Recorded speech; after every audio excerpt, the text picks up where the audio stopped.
Well, here with us now is Harriet Baldwin, Parliamentary Private Secretary to the Employment Minister, Mark Hoban, Stephen Timms, who's the Shadow Employment Minister, and Anna Burke, the former Managing Director of EcoActive Services, a now defunct work programme provider. You're not going to sit there and say this was a success, are you?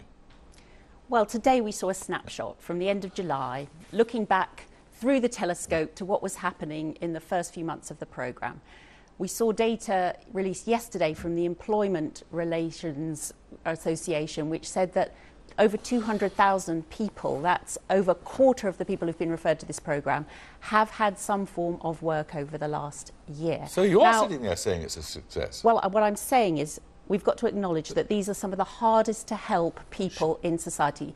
We were left with an inheritance, 1.4 million people who, out of the last 10 years, had spent 9 of those not working. You chose this strategy and you failed to meet your own target, right? This is a pay for results strategy. So not only are we asking people to get people into a job when they get a small payment, but we're also asking them to get into sustainable jobs. So we're setting ourselves a very tough target. Sure. Well then, if you can't meet it, why set it?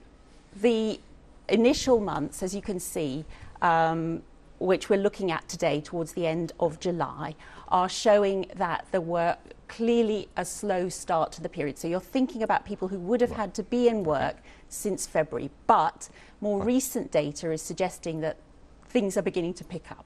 This data that we can't see at present. It was released yesterday by the Employment Association. 5.5% was the minimum level you were aiming at.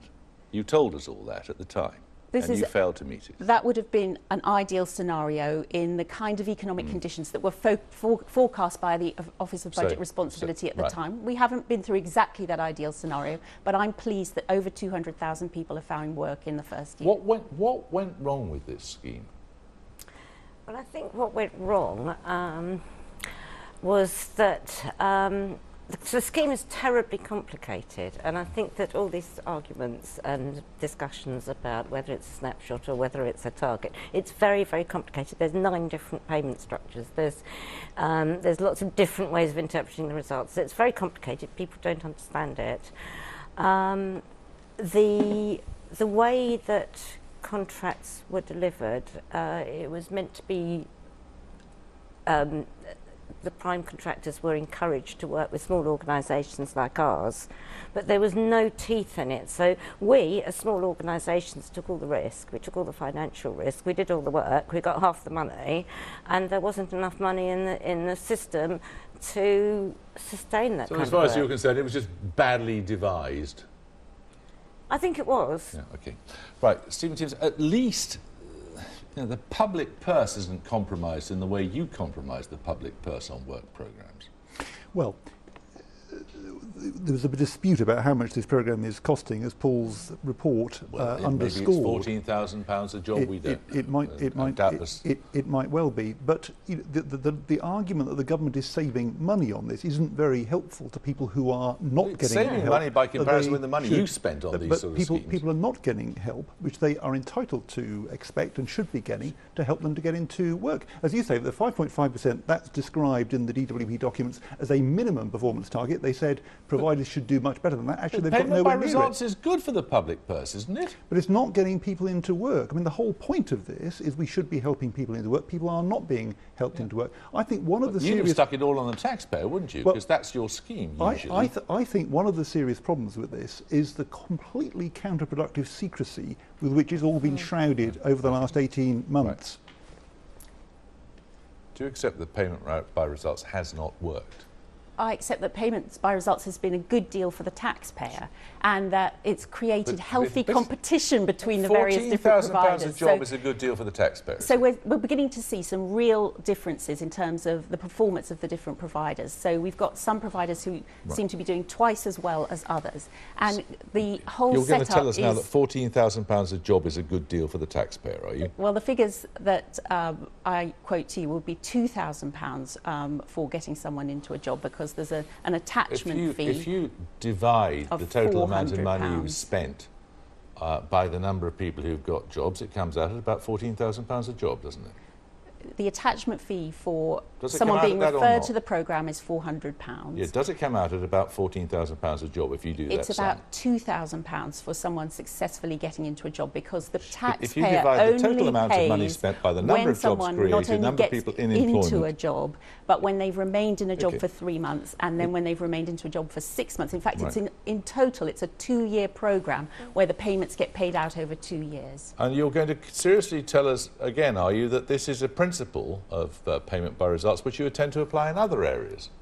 Well, I think payment by results has the advantage for the taxpayer that we don't pay just for activity. And I think under the previous government, we had a lot of people going through schemes, coming into work for a short period of time, and then going back again to start a job seekers allowance claim Who can all make over payment again. by results work? In your experience, it was unworkable.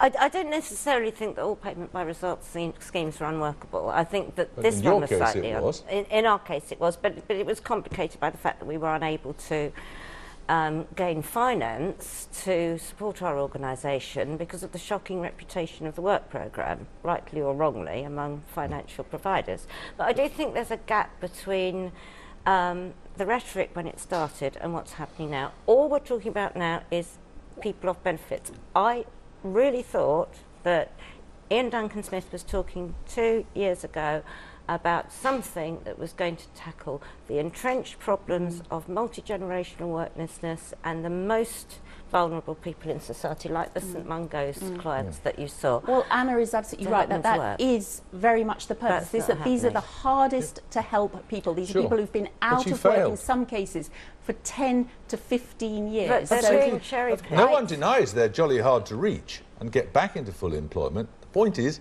your tactic failed. The snapshot that we saw today showed Right. early results. The more recent snapshot from URSA shows that over 200,000 people, that's more than 1 in 4 of the people referred to the programme, have already found some sort of work. Do over you the know last how year. many of those people, though, are the very young who've never worked, people who are disabled or Can I? ex-prisoners? Did you know an answer to that?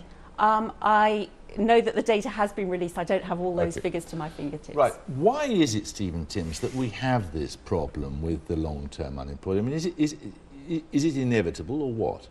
Or something that's changed about the job market or what?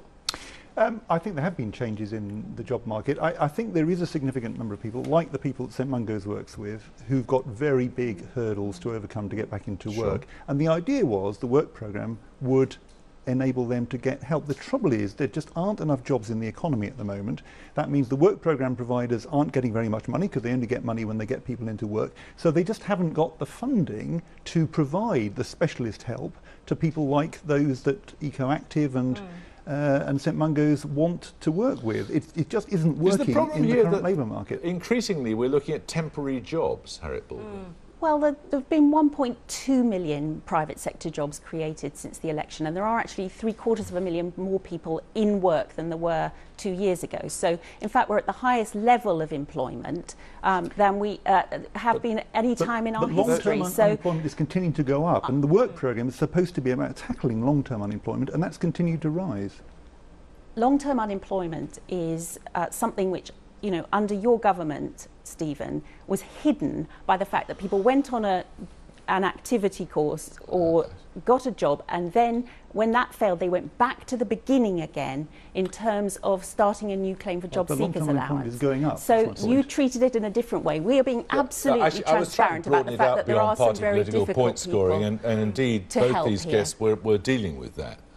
Why is it, do you think, that immigrants can come here from Eastern Europe and can get jobs, but long-term unemployed people appear to find it so much more difficult? Well, I think we saw in the package, you know, some of the challenges in terms of literacy, some of the challenges in terms of people perhaps with some disabilities. We've put more money into the Access for Work scheme to help employers with the additional costs of employing people with disabilities. We've also put more money into the youth contract so that someone hiring a young person under the age of 24 will get a cash payment Do you up have an front idea if of they why stay there's in that work difference? for 6 months. The difference between people who come here and find work and people who are long-term unemployed and find it so difficult to get work? I don't know what the real reason is. I mean, people who come here to find work are coming here to find work, and maybe they're leaving the baggage behind them in their own country.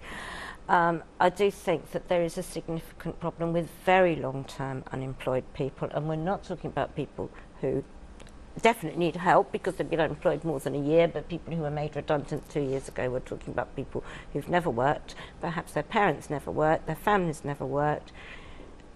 A large number of issues which are stopping them from getting into the job market. And we used to run a programme which was very successful in returning quite a high proportion of those people into work. But I know that you say you shouldn't pay for activities. There are a lot of people who need some activities before they go back into a paid job. We'll leave it there for the time.